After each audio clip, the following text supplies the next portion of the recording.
Pessoal, voltando com os nossos colegas Marco Aurélio e Osmar Matos, de Física, e também os nossos alunos Patrícia e Rinaldo, sobre alguns detalhamentos da prova de hoje, que, como já soubemos, não trouxe nada assim de extraordinário. Uma prova bastante linear. Alguma questão que vocês destacariam? Vi que vocês estavam combinando, não, nós achamos tal questão. Qual foi a questão em que vocês ou acharam bonita, ou tiveram alguma dificuldade, ou que exigiam um raciocínio um pouquinho mais refinado? Eu comentaria a questão de número 6 da prova tipo A, porque eu achei uma questão que teve uma sacada. Foi uma questão bonita, porque falava de uma miçanga num fio de bijuteria que ela escorregava pelo fio e quando chegava no final do fio ela era lançada. Aí ele queria saber a componente horizontal. Aí eu achei uma questão bem pensada. Qual o assunto, Marco? Aqui ele começa com... Ele despreza o atrito, então há uma conservação da energia mecânica. Desde o meu tempo de aluno que todo mundo despreza esse danado desse atrito, né? Desprezando-se o atrito, sei lá o que mais, não é? É impressionante. Desconsideram, né? Desconsideram uma porção de coisas. O aluno, na verdade, ele gosta quando é desprezado, né? É algo a menos, né? Algo que vai exigir menos. Vai exigir menos dele, é verdade. E aí começava com uma conservação da energia mecânica e no final se transformava no lançamento oblíquo. Uma questão bonita mesmo. Pode destacar, foi bem destacado pelos feras. Só ter cuidado que ele pedia a componente horizontal. Então achava aqui, dava o ângulo de 60.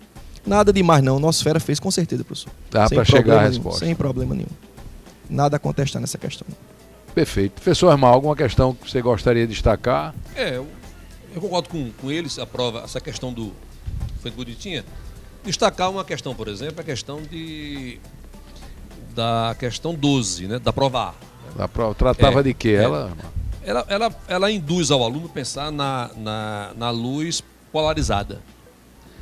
O estudante, ao estudar esse assunto, na ondulatória, ele relaciona a intensidade de luz polarizada com a não polarizada. Essa questão induz a isso, mas ela só pede a componente horizontal do campo elétrico. Ela só pegar um vetor e ver a sua componente. Então, também não trazia grande dificuldade. A conta é a conta de multiplicar, praticamente. Mas tem que chegar a esse raciocínio aí. Se ligar que a pergunta não é a intensidade, é só o campo elétrico mesmo. Certo. Então eu creio que essa questão, alguns dos estudantes talvez erraram por isso, né? Mas a questão não posso chamar de difícil, né? É apenas uma questão que... E alguma restrição que vocês viram com relação a alguma questão, algum quesito? Não, nada a contestar. A parte gráfica, você me disse, estava bastante primária, não é? Nós temos hoje tantos recursos, né, na computação gráfica, né? Figuras bonitinhas e foram figura bem trivial, né? Acho que... É curioso, porque não é que nós queiramos a prova difícil, impossível de resolver, não é isso. Não é? Mas se ela tem um caráter seletivo, ela tem, não é? Exato. Que apresentar algumas questões com maior diferencial. Nós passamos o ano inteiro fazendo questões bonitas, mais complicadas. É verdade. Né? Cada questão bonita que a gente faz, pensando que a prova segunda fase vem uma prova, né? Mais densa, né? Que exigisse, né? Nesse sentido, a gente até sente que a gente correu demais, né? A gente pegou os coitados dos meninos e deram...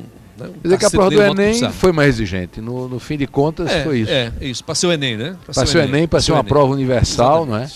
Pegando todos os feras, o país inteiro. Então, realmente, é uma coisa que causa espécie. E faz com que a gente foque mais e mais, não é? Nas provas do Enem. Não é? É uma coisa que começa a trazer essa mudança. E a gente discutia aqui, não é? Em off, como se diz, e de repente vem a pergunta: qual a razão de ser da segunda fase? Isso. Não é que nós não achemos importante, não, nós achamos importante a segunda fase, mas de repente, qual a razão dela, propriamente? Se é para ser uma prova assim, eu diria que física não precisava. Não precisaria, né? É uma coisa realmente a se avaliar. Muito bem, mas 2014 é um outro ano, não é? Vamos ver o que é que rola, que se diz propriamente, vamos ver como é que a coisa caminha, o que é que se define para a Covest. Tive a oportunidade de conversar com o presidente, o professor Armando, e colocava para ele justamente que dessem uma definição mais cedo, não é? Não deixar essa definição para julho, segundo semestre, com relação à programação, não é? Tudo isso, critérios, eu acho que era muito importante que nós tivéssemos realmente uma definição no primeiro semestre, até para que as escolas todas possam se posicionar de maneira adequada. Se isso fosse logo no começo do ano, aí era um céu de brigadeiro, né? Seria muito bom para todos nós. Mas é isso. Bem, primeira prova aí comentada, foi um bom começo. Vamos ver o que vem por aí para vocês de química, não é? E para os outros colegas feras, todos de geografia, de história e de língua estrangeira. Daqui a pouco a gente volta.